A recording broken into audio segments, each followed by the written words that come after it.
नहमदुहु व नुसल्ली अला रसूलिहिल करीम। खुलासतुल कुरान मुतकल्लिम इस्लाम मौलाना मोहम्मद इलियास गुम्मन हफ़िज़हुल्लाह जो बयान करदा उर्दू का सिंधी तर्जुमो। अॼु सिपारो नंबर 28 आहे। सिपारो नंबर 28 जे अंदरि पहिरीं सूरत आहे सूरतुल मुजादला।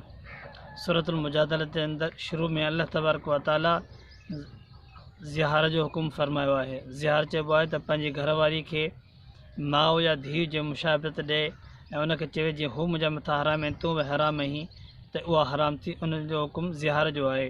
उन में या त ग़ुलाम आज़ादु करे, हाणे त ग़ुलाम कोन्हे त 2 महीने जा रोज़ा रखंदो। 2 महीना रोज़ा नथो रखे सघे त कम अज़ कम 60 मिस्कीननि खे मानी खाराईंदो। पोइ उनजो इहो ज़िहार ख़तमु थी वेंदो। ऐं उन खां पोइ अल्लाह ताला सरगोशी करण जो जेको हुकुम आहे उनखे फरमायो त सरगोशी न करणु खपे। ऐं मजलिस जा आदाब अल्लाह ताला ज़िक्र फरमाया आहिनि कि मजलिस जो अदब आहे त मजलिस खे वुसअत में रखणु खपे इला आख़िरी। उनखे अलावा मुनाफ़िकीन जो तज़किरो अल्लाह फरमायो आहे त मुनाफ़िकीन उहे मुनाफ़िक जेके आहिनि इहे यानी उहे यहूदियुनि सां दोस्ती रखंदा आहिनि।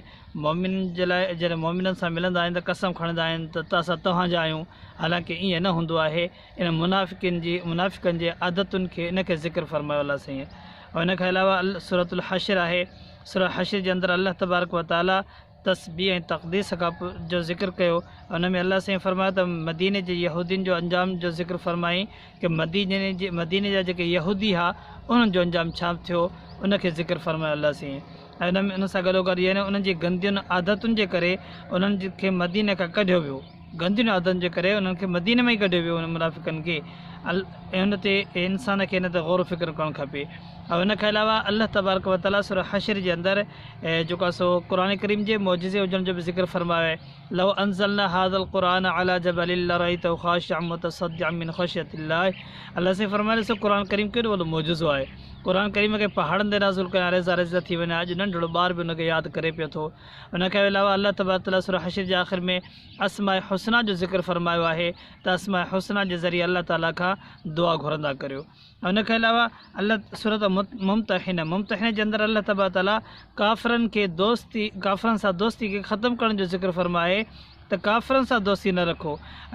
इन में हज़रत इब्राहिम अलैहिस्सलाम जो किस्सो बि ज़िक्र फरमायो आहे।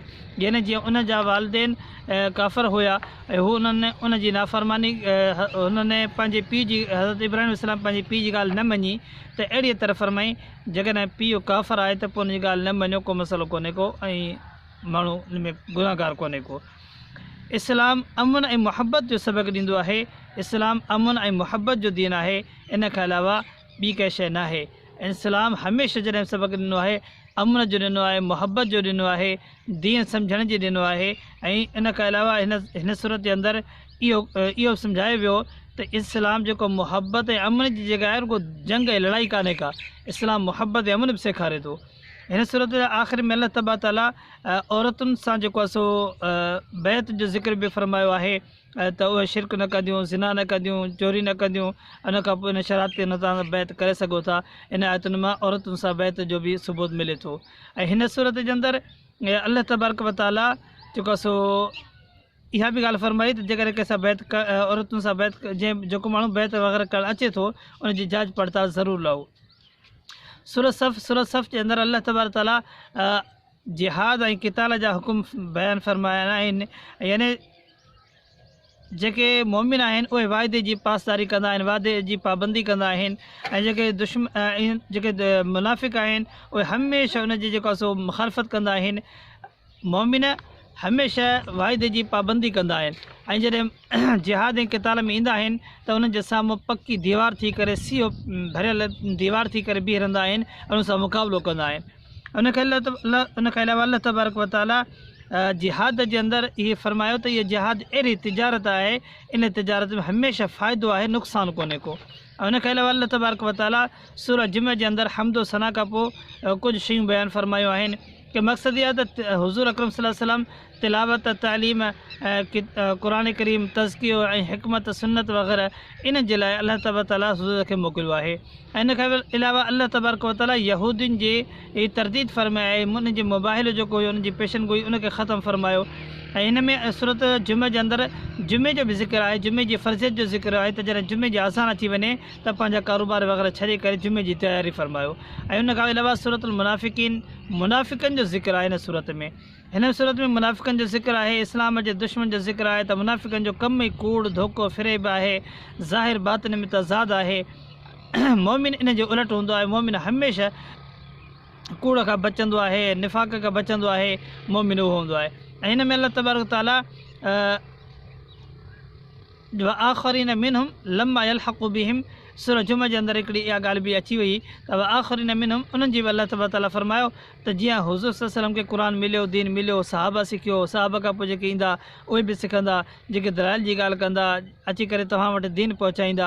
ऐं कुझु माण्हू अहिड़ा आहिनि जेके हिनखे नथा मञनि, उन्हनि जी मिसाल अल्लाह से क़ुर में फ़रमायो मसल हिमार फ़रमाई त उनजी मिसाल इन गधा वांगुरु आहे, जंहिंजे मथां भली किताब पियल हुजनि पर मञीदो कोन्हे को।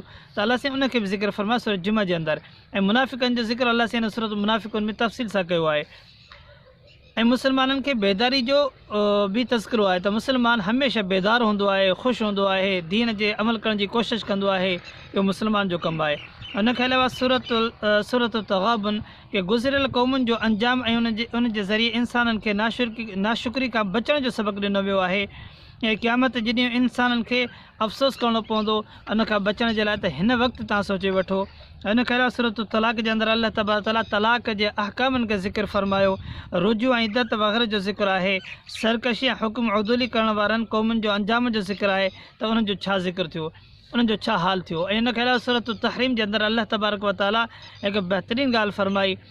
पहिरीं ॻाल्हि त हुज़ूर सल्लल्लाहु अलैहि वसल्लम खे फ़रमायूं हलाल ऐं हराम तव्हां जे ज़िम्मे न आहे, इहो अल्लाह जे ज़िम्मे आहे।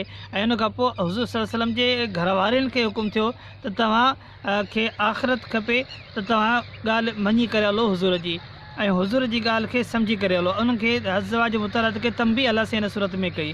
ऐं उनखे अलावा जहन्नम खां बचण ऐं तौबा जो ज़िक्र बि आहे हिन में। हिन सूरत जे आख़िर में अल्लाह तबारक व ताला यानी नबीअ जे उहे घर वारियूं जेके मोमिन हुयूं उन नबी जो बि ज़िक्र फ़रमाए, जीअं मरियम जो ज़िक्र फ़रमाई।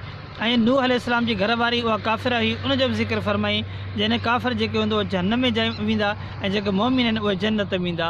अल्लाह से असांखे उहे अमल करण जी तौफ़ीक़ अता फ़रमाए जेके जन्नत मुंहिंजे वारा आहिनि।